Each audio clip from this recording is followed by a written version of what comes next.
Assalamualaikum warahmatullahi wabarakatuh. Alhamdulillah wa syukrulillah wa la hawla wa la quwata illa billah. Assalatu wassalamu ala rasulillah wa ala alihi wa sahbihi wa mawala. Rabbi shrah li sadri wa yassir li amri wa hlul 'uqdatam min lisani yafqahu qawli. Amma ba'du. Bapak Ibu yang dirahmati Allah, alhamdulillah kita bisa duduk lagi di rumah di antara rumah-rumah Allah, belajar lagi, meneguhkan lagi keimanan kita di muka bumi, wabil khusus tentang ketauhidan kita kepada Allah Subhanahu wa taala, karena inti dari iman itu adalah tauhid. Artinya orang yang mengaku beriman tapi tidak bertauhid, yaitu berarti imannya tidak sesuai dengan pengakuannya. Bapak Ibu yang dirahmati Allah Subhanahu wa taala, bab 46 dengan judul bergelar qadhi qudot, hakimnya hakim, raja diraja, rajane raja. Diriwayatkan dalam Sahih Bukhari dan Muslim dari Abu Hurairah radhiyallahu an, Nabi sallallahu alaihi wasallam bersabda, "Inna akhna'a ismin indallah." Sesungguhnya gelar atau nama yang paling hina ini sak ngisore jelek, rendah banget, jelek banget yang dipakai oleh seorang manusia, yaitu rajulun tusamma malikal amlak, yaitu seorang yang menggelari dirinya atau bergelar malikal amlak, rajanya raja. Jadi kalau tentunya ketok gede gitu, tapi di mata Allah niku sangat hina. La malika illallah. Kenapa? Karena tidak ada raja yang sebenar-benarnya raja kecuali Allah Subhanahu wa taala. Kemudian Sufyan Ats-Tsauri memberikan contoh, selain rajanya raja niku enten juga syahansyah. Ya hampir sama artinya raja dan raja. Kemudian dalam riwayat hadis yang lain dikatakan, orang yang paling dimurkai Allah dan paling buruk pada hari kiamat adalah orang yang bergelar malikal amlak. Bapak Ibu dan rahmati Allah Subhanahu wa taala, kandungan bab ini satu, larangan bergelar raja di raja, dilarang juga menggunakan gelar-gelar lain yang memiliki makna yang serupa dengan itu. Syahansah, rajanya raja, boleh biasanya Pak, penguasa atau apa ini. Aku ndek kanca Mas, gelare lelananging jagat. Nek niku mboten klebet ya, lelanang jagat niku napa? Terus wong rapayu rabi terus. Dan nulis sing kanjang niku wong bagus sing rapayu rabi, mboten mudeng sing bener sing pundi. Sing jelas sanes kula. Kemudian yang ketiga, larangan keras Rasulullah SAW terhadap pemakaian gelar raja di raja dan sebagainya, walaupun sebenarnya maksud hatinya tidak seperti itu. Jadi walaupun maksudnya tidak seperti itu, tapi kalau sudah diucapkan maka itu tidak boleh, Pak. Sama halnya dengan kemarin di waktu Desember saya jelaskan tentang haramnya mengucapkan selamat Natal gitu kan. Kita tidak bermaksud misal pengen mengatakan kalau Allah punya anak, tapi dengan mengucapkan itu sudah murka Allah sudah di depan mata. Kemudian yang keempat, ini semua dalam rangka mengagungkan Allah. Nah, babnya pendek Pak, sampai sini saja sudah selesai. Cuman saya tambahi biar komplit. Bapak Ibu dirahmati Allah Subhanahu wa taala, gelar dan sebutan di dalam Islam bukan cuma sekedar soal kehormatan di dunia, tapi ada juga sisi tanggung jawab di hadapan Allah Subhanahu wa taala. Makanya Nabi SAW melarang kita untuk memberikan atau menggunakan gelar yang berlebihan. Rajanya raja, hakimnya hakim, penguasa segala penguasa. Karena gelar semacam ini hanya layak bagi Allah Subhanahu wa taala. Sang hakim yang hakiki, sang raja sebenar-benarnya raja, dan sang penguasa yang sebenar-benarnya. Makanya kita menyebutnya dengan Rabbul Alamin, Robnya semesta alam. Kalau sudah Rob itu komplit, yang menciptakan, yang mematikan, memberi rezeki, menguasai, menjaga, itu tercakup dalam kata Rob. Makanya kata Robbul Alamin, Rob itu nek diganti dengan kata Tuhan itu jane mengalami distorsi, Pak, pengurangan yang sangat banyak, mengalami apa istilahnya, ya lebih rendah akhirnya jadinya. Makanya kalau jenengan membaca hadis atau Al-Qur'an ada kata Rob kok diganti Tuhan, nah niku nek saged nggih jenengan bacanya tetap pakai kata Rob gitu, karena Rob niku lebih komplit maknanya daripada Tuhan. Bapak Ibu rahmatullah Allah Subhanahu wa taala. Kemudian Syekhul Islam Ibnu Taimiyah berkata atau menjelaskan, man tusamma biha yahtasu billah faqad ta'adda wa dolama. Siapa yang memakai nama atau gelar yang menjadi kekhususan Allah tadi, rajanya raja, hakimnya para hakim, yang paling adil, atau kemudian syahan-syah tadi, penguasa segala penguasa, maka kata Ibnu Taimiyah faqad ta'adda, orang itu telah melampaui batas, sudah leluihan ini. Wa dolama, dan bahkan dia berbuat dolim. Bahkan yang didolimi bukan manusia lagi, tapi Allah Subhanahu wa taala. Kemarin pada pertemuan yang lalu kita bahas bahwasanya orang yang mencela hari, ojo metu iki malam Jumat Kliwon ngene ngono. Ojo kawin pas suro ngene ngono. Di situ Allah atau Nabi Muhammad SAW menyebutkan la tasubbul dahro.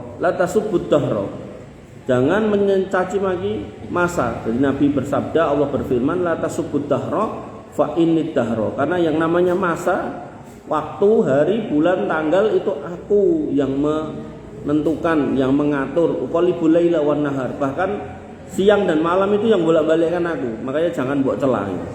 Sehingga kalau dalam konteks ini ya,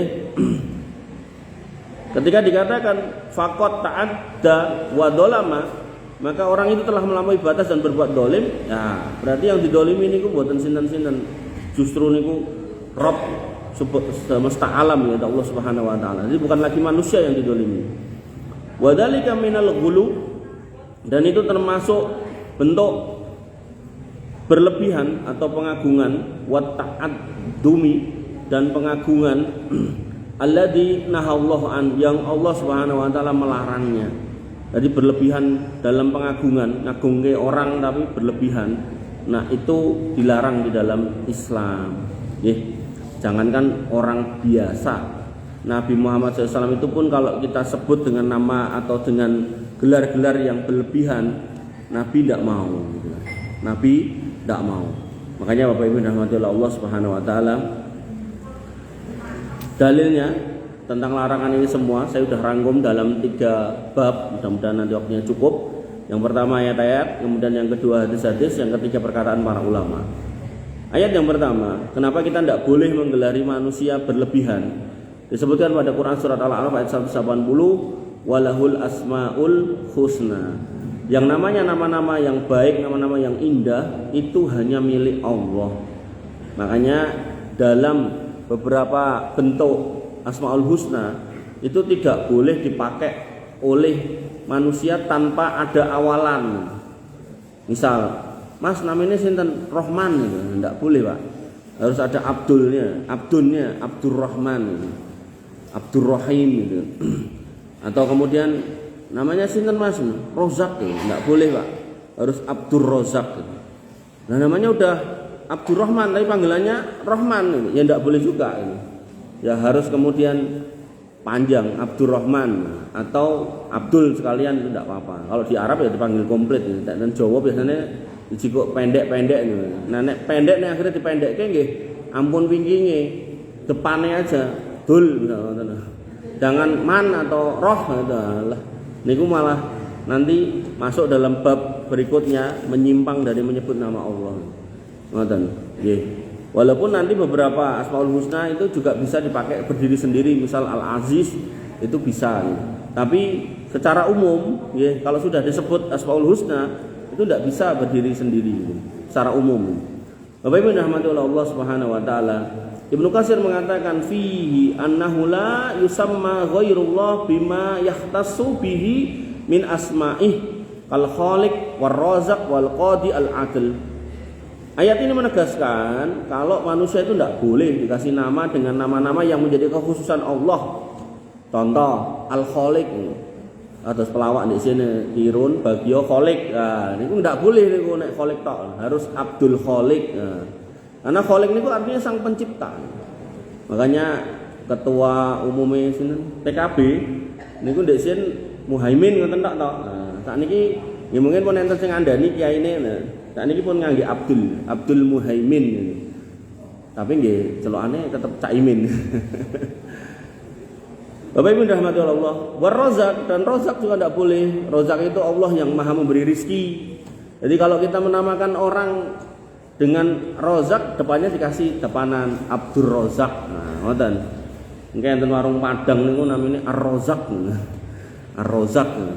Ya niku maksudnya Allah yang memberi rizki gitu. Kemudian wal qadi dan al-qadi hakim al-adl, yaitu hakim yang maha adil. Nah, itu hanya kembali kepada Allah Subhanahu wa taala. Niku dalil yang pertama, ayat yang pertama. Kemudian ayat yang kedua, Quran surat Yusuf ayat 40, inil hukmu illa Allah, illa lillah. Tidak ada hukum kecuali milik Allah. Imam At-Tabari mengatakan fihi taqriru li tauhidir rububiyah wa annahu la hakima 'alal haqiqati illa Allah. Ayat ini kata Imam At-Tabari menegaskan tentang rububiyah Allah sebagai Rabb yang membuat atau memberikan keadilan, sehingga tidak ada hakim sejati yang adil kecuali Allah. Pramila nggih, pramila panjenengan kalau kemudian melihat media, televisi atau apa ini, jenengan akan mendapatkan banyak orang menuntut keadilan. Itu menjadi sifat dari dunia atau orang atau manusia yang ada di dunia. Bahwasanya orang mengusahakan adil, tapi tidak akan pernah ketemu adil itu sampai kemudian Allah sendiri yang memberikan. Makanya nanti ada hadis yang menjelaskan tentang kambing yang tidak punya tanduk diseruduk oleh kambing yang punya tanduk. Peh duwe sungu kemaki ya, nyeruduk kancane. Nanti di akhirat dua kambing ini dibangkitkan. Yang tidak punya tanduk dikasih tanduk, diperintahkan untuk nyeruduk yang dulu nyeruduk. Jadi bukan seruduk-serudukan berantem boten, mungkin nembe nama makan rumput niku terus diseruduk yang buri ngoten. Nah, pokoknya dia menganiaya sesama wedhus gitu kan. Nah, sebagai kambing yang terdolimi, nah, Allah tegakkan keadilan di akhirat sana. Dihidupkanlah si kambing yang diseruduk nih, dikasih tanduk, diperintahkan untuk menyeruduk genti kambing yang dulu menyeruduknya. Nah, begitu sudah selesai, maka Allah rubah mereka setelah keadilan ditegakkan. Allah rubah mereka menjadi debu atau tanah. Nah, orang kafir dalam posisi melihat itu semua, mereka mengatakan ya laitani kuntu turoba. Duh sekiranya mbok yo aku dadi lemah kaya wedhus kuwi mau. Jadi yang hari ini mereka napa istilahnya gembede, merasa hebat, merasa ini, merasa itu, bisa menginvasi negara lain dalam waktu 3 jam.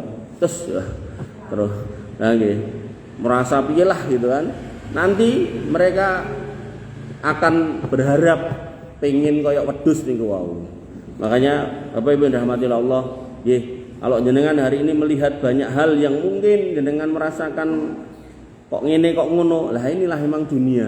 Nah, jenengan akan berhenti merasa seperti itu ketika nanti sudah masuk surga. Pramila disabari mawon. Disabari mawon. Ajeng pripun mboten saged napa-napa nggih. Makanya Bapak Ibu rahmati Allah Subhanahu wa taala, itu semua dinamika yang memang Allah buat, Allah ciptakan liyabluwakum ayyukum ahsanu amala, untuk ngetes, untuk menguji mana di antara kamu yang imannya paling baik, amalnya paling baik. Makanya di niki apa medsos niki yang saya online ini, niku enten yang tanya, pertanyaannya yo nganyel ini. Kenapa nek Islam bener kok akeh wong Islam wong ra duwe, akeh wong Islam wong susah gitu. Jadi seolah-olah kebenaran itu harus diukur dengan materi. Padahal Bapak Ibu yang dirahmati oleh Allah Subhanahu wa taala, ketika kita membicarakan materi, tentu sejarah bahkan kitab ahli kitab sekalipun, Taurat dan Injil sekalipun menuliskan tentang kisah Musa melawan Fir'aun. Ada nih. Sampai mereka pun menuduh Nabi Muhammad niku ngarang cerita itu jiplak sangka Alkitab. Tuduhan mereka. Tapi kan kita tidak meyakini seperti itu. Jelas itu wahyu dari Allah kepada Nabi Muhammad. Nabi Muhammad itu tidak bisa baca, tidak bisa nulis. Walaupun beliau juga tidak bodoh, pinter gitu. Cuman ditakdirkan untuk tidak bisa baca, tidak bisa nulis untuk membantah tuduhan orang-orang ahli kitab yang mengatakan kalau Nabi Muhammad SAW itu menjiplak isi Alkitab baik Taurat maupun Injil untuk dimasukkan di dalam Al-Quran, wabil khusus kisah-kisah yang memang ada di situ. Nah, mereka sebenarnya punya mata untuk membaca dan tahu juga kalau yang namanya Fir'aun, Qarun, Haman itu kan orang-orang hebat, orang-orang punya kuasa, orang-orang punya dunia, punya materi, punya kedudukan, tapi ya tenggelam di lautan dan tenggelam di tanah. Ini mengindikasikan kalau yang namanya hidayah tidak selalu berkaitan dengan dunia, ngoten. Tidak selalu. Makanya Nabi Muhammad niku di dalam kitab Riyadhus Shalihin kemarin saya sampaikan di Masjid Jageran Pasar Legi mriko. Itu Nabi mengatakan, "Nek aku nganti duwe apa wae, tak keke kowe ra mungkin tak simpen." Nah, nanti dalam riwayat yang lain Nabi mengatakan, "Nek aku duwe emas segede gunung Uhud." Gunung Uhud niku diameter bawahnya niku 3 km, niku enten sing ngitung-ngitung niku terus bobote niku 50.000 ton apa pinten niku.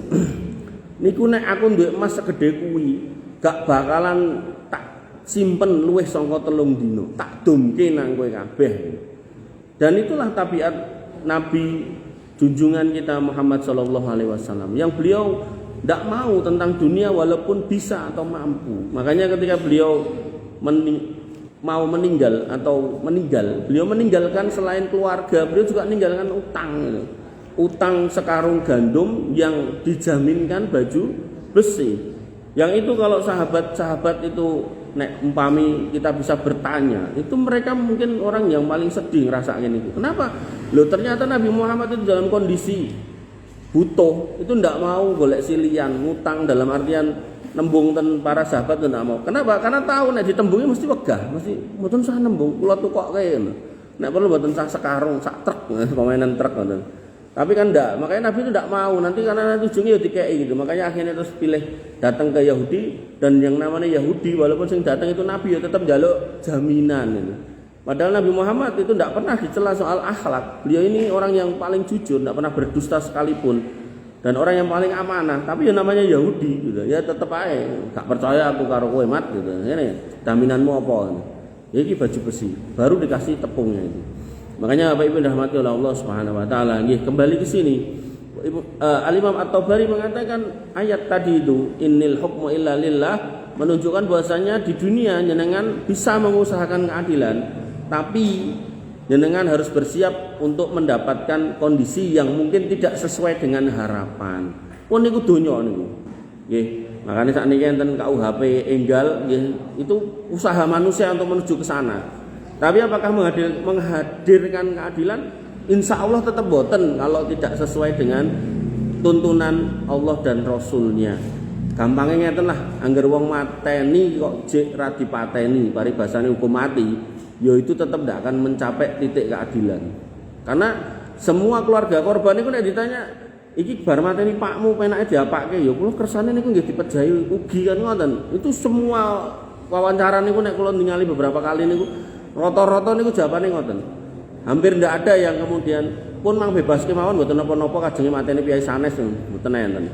Makanya Bapak Ibu dirahmati Allah Subhanahu wa taala, nggih. Pas kalau kemudian Allah mengatakan inna fil qisasi hayatun, di dalam hukum qisas itu ada kehidupan. Ada kehidupan. Kenapa? Karena setelah orang membunuh dibalas bunuh, selesai, dia enggak akan bunuh orang lain, keluarga juga enggak akan nuntut balas. Walaupun keluarganya memaafkan, nah di situ ada kewajiban bayar diat 100 ekor unta. Nah, unta misal 40 atau 50 juta, ping 100 ya 4 sampai 5 miliar. Jadi ahli warisnya dapat duit semonten. Tapi sakniki wis sing kakung dipateni, garwane dadi rondo, anake cilik-cilik.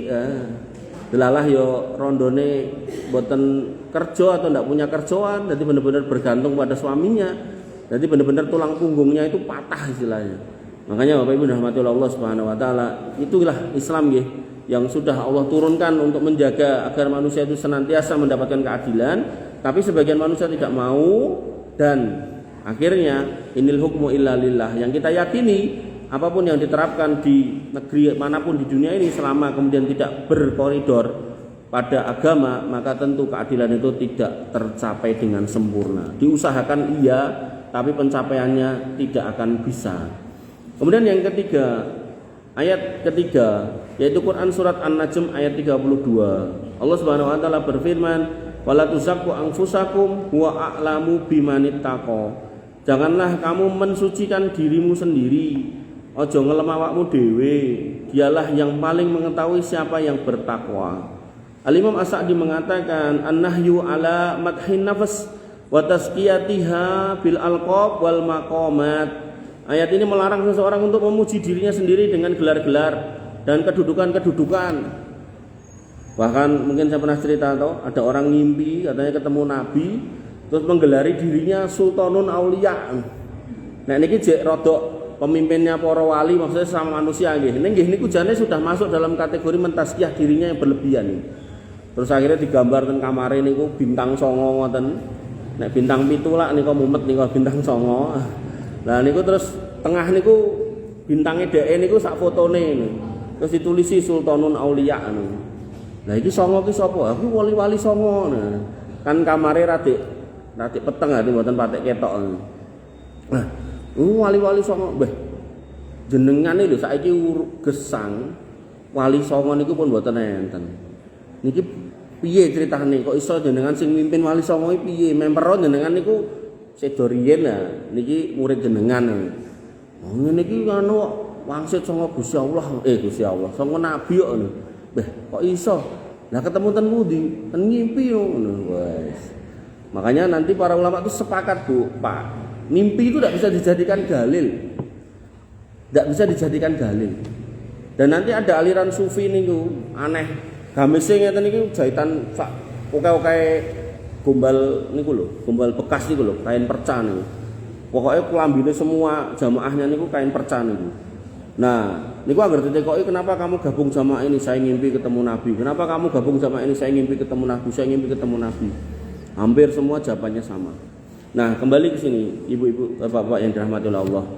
Orang itu kemudian saya tanya, "Loh, lah jenengan kok iso ketemu Nabi iki piye lho?" "Yo ning ngimpi." Ya wis saiki tak takok wis. Nabine kaya ngopo? Gak ngerti aku. Ate gak ngerti wong sing ngimpi jenengan yakin kuwi nabi. Wah ngene iki kok sendika dawuh nabi. Aku nunduk ra ketok. Wah wis ra bener iki. Ya kudune jenengan mengecek niku nabi bener napa mboten. Soalnya nek memang jenengan lihat bentuknya adalah Nabi Muhammad benar berdasarkan dalil, itu memang ada hadis yang menyatakan tidak bisa ditiru oleh jin atau syaitan, tidak bisa. Tapi nek gak jenengan lihat, mung sekedar enek wong penampakan terus ngaku nabi, nah itu setan bisa. Tapi nek bentuknya bener-bener kayak nabi itu tidak bisa. Nah, yos pokoknya walah sangat pun pokoknya. Terus duwe kesenengan niku ngerokok tengwe. Dadi rokoke mbako semprol niku sak toples. Terus sing nglinting niku sak enten-entene kertas. Kertas ulem gelem, koran gelem gitu kan. Ngombe teh niku teh legi sak jimbang gedhe. Sula tekoki lha kok jenengan ra kerja. Ha iku sing ngongkon nabi kok ndawuh nabi kok iso. Kan prihatin. Mosok prihatin ra kerja. Wong lanang iki nek sak ngertiku nabi niku ngene kerja. Lah terus garwan jenengan ten pundi? Nang Jakarta. Ngopo? Prihatin. Prihatin opo? Kerja. Heeh. Lah kuwi ora bener ya kan. Artinya dia mempraktekkan praktek-praktek yang bertentangan dengan sunnah Nabi. Bagaimana seorang wanita justru disuruh merantau, sedangkan dirinya maten omah pengangguran ngaku-ngaku ngoten niku. Makanya ibu-ibu bapak yang dirahmati Allah, nggih, itu yang disebut dengan Nabi SAW sebagai dajjalin, dajjal kecil. Yang kita itu sholat niku meminta perlindung dari dajjal. Insya Allah dajjal gede niku mboten ketemu, ning paling mboten ampun ngantos ketemu dajjal cilik ngeten iki. Termasuk yang ten internet niku sing sering jedul ten HP kula niku Mama Gufron niku. Kowe niku ngaku penjaga gawang neraka, ngaku paku bumi, ngaku iso mendeke udan, ngaku sing menjaga kedamaian ketentraman Jakarta gitu kan. Tapi motore dhewe diparkir ten pesantren tertentu niku ilang. Ra iso njaga motore dhewe gitu. Dan niku bengok-bengok ra karo-karuan tentrama. Yang ngambil harus mengembalikan. Kalau enggak nanti begini. Ngaku bisa ngobrol sama semut, jin, setan, malaikat. Wah, wis komplit. Tapi semua kalimatnya sama. Inna makoli rahmatan, inna makoli rahmatan gufron, makoli rahmatan Indonesia. Pokoknya kalimatnya ngoten niku. Nek ditekok iki basa apa? Basa Suryani lho. Jadi jawabnya basa sing orang lain enggak ngerti lho. Niku mirip kados orang napa niku Afrika. Niku enten wong Afrika niku ngendikan niku bahasane mboten mengeluarkan bunyi ngeten iki kita muni ngene. Lah ngoten niku sinten sing ngertos. Nggak paham kan. Terus dia mengatakan itu bahasa Suryani. Padahal kalimatnya niku nek ditoto niku mirip-mirip. Nggak mungkin mengatakan sesuatu yang berbeda kok bunyinya sama nih, nggak mungkin. Makanya Bapak Ibu rahmatullah Allah, ya ndelalah ngoten niku yo enten sing ngrungokke, enten sing mujo-mujo, enten sing ngegungke gitu kan. Nah, makanya dengan rutin-rutin minta berlindung dari dajjal biar dajjal cilik-cilik niku mboten sampai dengan kepanggih. Bapak Ibu rahmatullah Allah Subhanahu wa taala, fa inna dzalika la yanfa'u indallah. Karena gelar-gelarmu semua itu ngegung-ngegung ke awakmu dhewe itu tidak berguna di sisi Allah. Kemudian yang keempat, ayat yang keempat, Al-Jasiyat ayat 37, walahul kibriya'u fis samawati wal ard, dan baginya lah segala keagungan di langit dan di bumi. Al-Imam Al-Qurtubi mengatakan fihi dalilun ala annal kibriya' sifatullah al-khassah. Ayat ini menunjukkan bahasanya sifat keagungan itu khusus milik Allah. Faman naza'ahu fiha uqiba, barang siapa yang mencabutnya dari Allah, mengambilnya hak itu dari Allah, maka Allah menyiapkan hukuman buat yang bersangkutan. Kemudian yang kelima, manusia itu mulia bukan karena disebut namanya dengan gelar-gelar tertentu, tapi karena takwanya. Al-Hujurat 13, inna akramakum indallahi atqakum. Al-Imam Ibnu Katsir mengatakan laisal majdu bil alqab.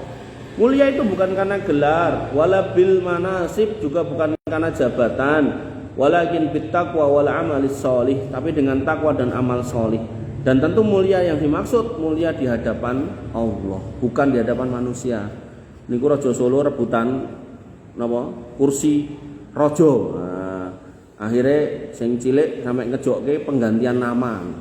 Jadi namane niku sinuwun sinten itu sing nek disingkat six napa sis niku to. Nah niku sing cilik niku pengen mengganti nama aslinya dengan nama itu. Padahal nama itu adalah gelar nek dadi raja. Wis, ya itulah manusianya ngoten niku. Makanya sampai Menteri Kebudayaan sampai mengatakan itu dapat bantuan dari pemerintah pusat, malah tinggu bancaan dewi. Sebenarnya orang itu rebutan itu jane enten jalarane kok. Ndak mungkin nek enggak enek jalarane. Tegese ngeten umpami ngapunten nggih. Jabatan itu ndak ada sesuatunya. Orang itu ndak akan mau rebutan.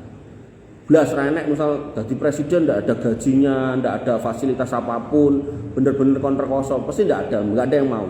Makanya di salah satu negara kula kesupen apa Norwegia napa pundi ngoten. Itu dalam rangka untuk menghentikan korupsinya ya luar biasa mengerikan. Niku gaji pejabatnya seanggota dewan, pokoknya sing pejabat niku lho, niku enggak lebih besar daripada gaji guru. Akhirnya orang enggak mau rebutan, bahkan nek pengen jadi pejabat wis ono kowe wae gitu. Malah sebagian timbang jadi pejabat pengen jadi guru. Jadi diturunkan gajinya seperti itu. Tapi nek di kita ditambahi terus. Nah karena ditambahi terus yo makin berebut, akhirnya makin piye carane berbagai macam cara, akhirnya begitu jadi bupati yo piye neh golek pengadaan saiki semua online sistem dan seterusnya angel, akhirnya yo pengen jadi perangkat desa suruh bayar 100 sampai 350 juta gitu. Niku kecekel KPK ya terus ngomongin apa? Saya dijadikan tumbal apa? Makanya Bapak Ibu rahmatullah Allah, itulah manusia ini, sukanya playing victim. Nek nglakoni gak gelem tanggung jawab. Disebutkan berikutnya pada berikutnya yaitu tentang hadis-hadis.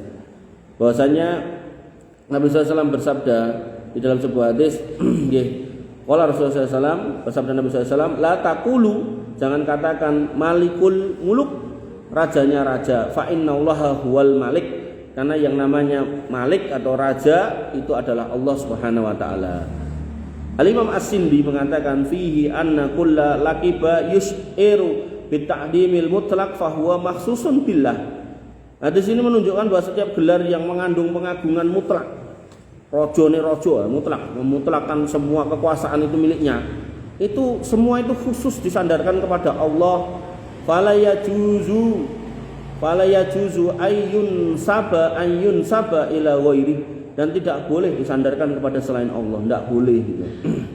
Kemudian yang ketiga, disebutkan dalam hadis riwayat Imam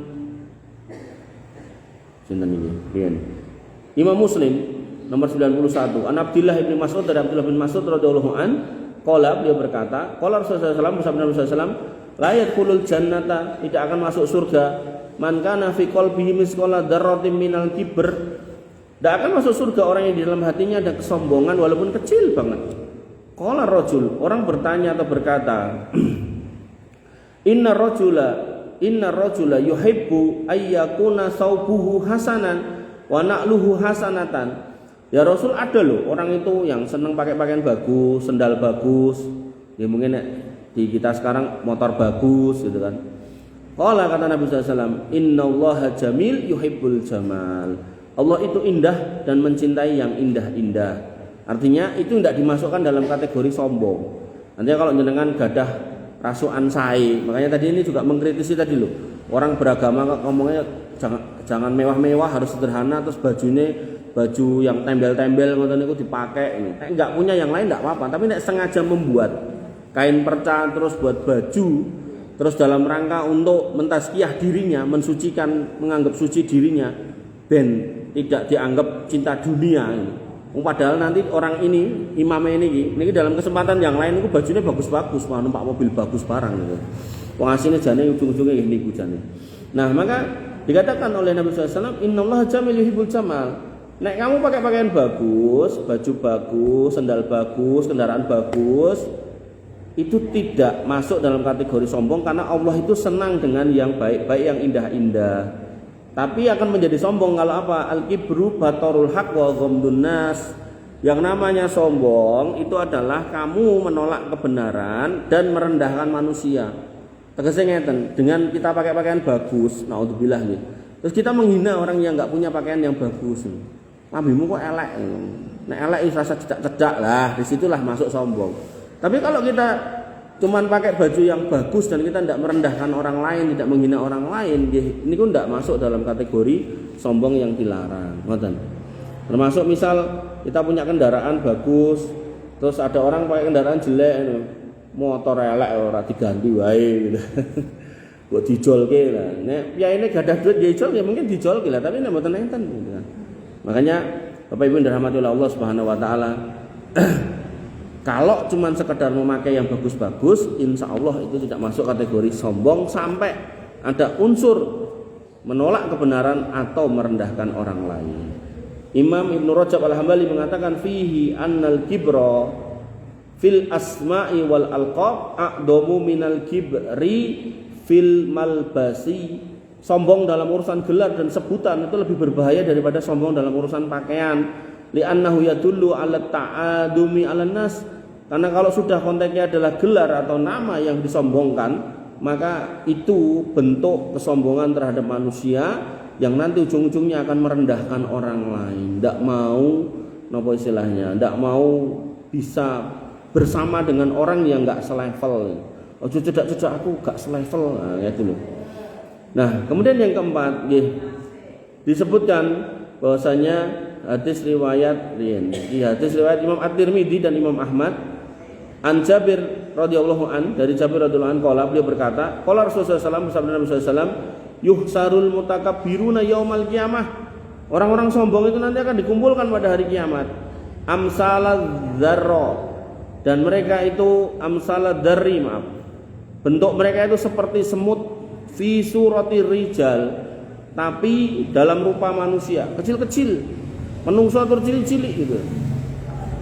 Yaksahumudul min kulli makanin, mereka akan diliputi kehinaan dari semua penjuru, semua arah.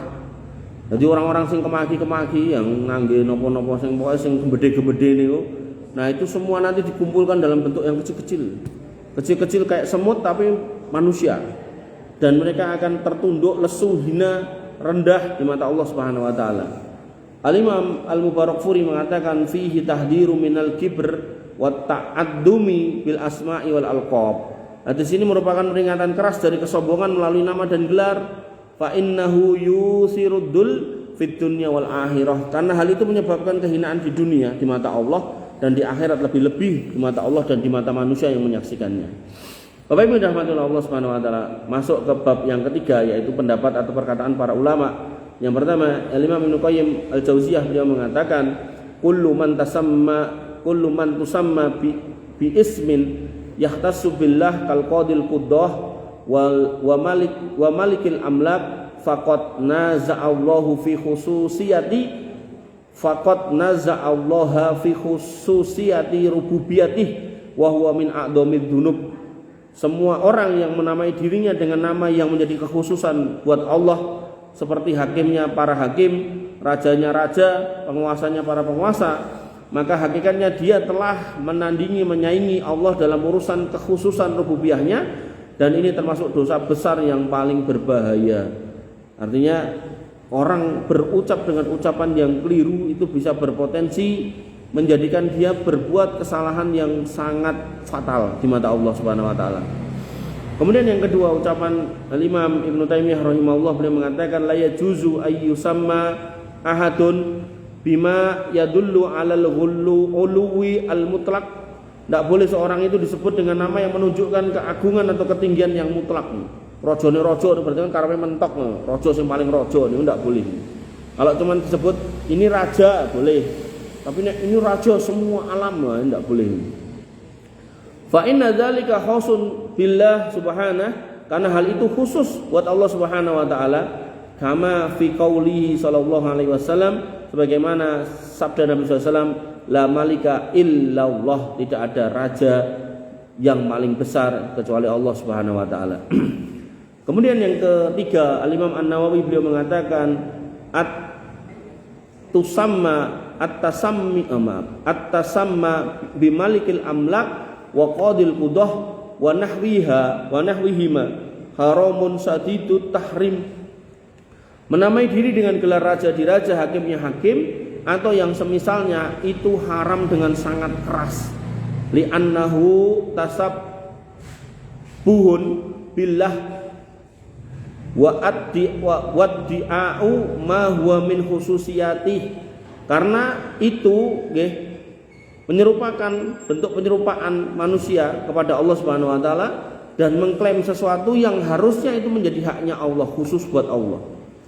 Kemudian ucapan yang keempat diucapkan oleh Al-Imam Asy-Syafi'i, beliau mengatakan kullu man ta'addama bismin aw laqabin yuhi bil mulki was sultan fahuwa fi khatarin adimin. Setiap orang yang membesarkan dirinya, mengagungkan dirinya dengan nama atau gelar yang mengandung makna kekuasaan atau keagungan, berada dalam bahaya yang sangat besar. Artinya nek ngaku-ngaku hebat di dunia, ngaku-ngaku pol manusia yang paling jos gitu kan, maka hakikatnya dia sedang berada dalam kebahayaan yang sangat besar. Karena Allah tidak suka sama yang seperti itu.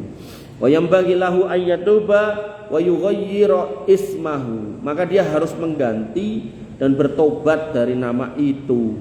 Makanya gelar-gelar yang melebihi makomnya sebagai manusia itu harus diperbaiki. Termasuk nama-nama yang salah makna itu juga harus diperbaiki. Nanti ada orang itu perempuan yang namanya Narin nanti neraka, diganti, tidak boleh. Nanti ada laki-laki namanya Aridolimin, itu enggak boleh, harus diganti. Jadi hal-hal yang kemudian menunjukkan makna yang salah itu diganti, apalagi makna yang berlebihan, dan berlebihannya itu merupakan posisi kekhususan Allah, itu wajib untuk diganti. Bapak Ibu dirahmati oleh Allah Subhanahu wa taala. Sehingga kesimpulannya dari tambahan yang saya susun ini, yaitu yang pertama, hanya Allah yang berhak atas gelar yang agung seperti Malik kal Muluk, rajanya raja, atau Qadil Qudot, hakimnya para hakim, atau yang sering kita ucapkan Rabbul Alamin, penguasa seluruh alam, Rabb semesta alam. Maka itu hanya untuk Allah, tidak boleh dinisbatkan kepada selain Allah. Kemudian yang kedua, gelar yang menunjukkan keagungan mutlak adalah bentuk tasyabuh terhadap Allah. Artinya kok ada orang yang menamakan diri dengan nama-nama yang menjadi kekhususan Allah, maka itu satu bentuk penyerupaan kepada Allah dari sisi nama, dan itu keliru. Makanya tauhid nanti ada tauhid rububiyah, uluhiyah, asma wa sifat. Dalam tauhid asma wa sifat ini tadi di depan saya sudah sampaikan, ketika Allah punya nama, yang nama itu menjadi kekhususan seperti Al-Khaliq, Ar-Razzaq. Nah, itu tidak boleh kemudian digunakan jadi nama tanpa ada awalan satu. Atau kalau dia sudah pakai awalan Abdul Razzaq, Abdul Khaliq gitu kan, maka tidak boleh dipanggil belakangnya tok, harus komplit. Atau kalau kayak orang Jawa mau dipetil sitik gitu, nah itu depan aja, jangan yang belakang.